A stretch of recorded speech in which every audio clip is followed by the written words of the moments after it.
2018 সালে খুনিয়া ইকরামুল করিম চৌধুরী নৌকা মার্কায় ভোট না দেওয়ার প্রতিবাদে সুবর্ণচরে আমার মা বোনকে ধর্ষণ করা হয়েছে।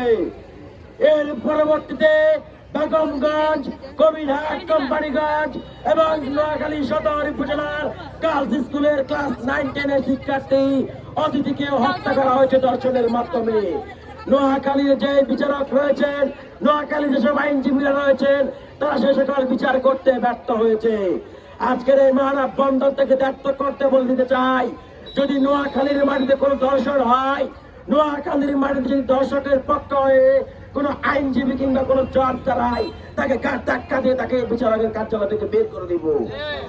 আমরা নোয়াখালী ছাত্র জনতা এই দর্শকের বিরুদ্ধে একমত আছি।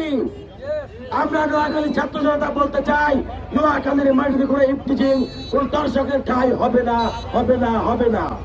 আরেকটি কথা বলতে চাই, দর্শন কোনো অপরাধ নয়, দর্শন একটি সামাজিক ব্যাধি। অপরাধ হলে তার জন্য আইন রয়েছে, তার জন্য সংবিধান রয়েছে, কিন্তু সামাজিক ব্যাধির জন্য কোনো সংবিধান নেই, কোনো আইন নেই। এই সামাজিক ব্যাধিকে দূর করতে হলে দর্শনকারীকে এবং দর্শককে মানুষের কাছে তুলে দিয়ে তাকে গণপিটুনি দিয়ে হত্যা করতে হবে। তাকে গণপিটুনি দিয়ে পাথর মেরে তাকে জনসম্মুখে ফাঁসি দিতে হবে। এই আইন না হওয়া পর্যন্ত দর্শককারীর কোন বিচার আমরা আদালত হতে দিব না।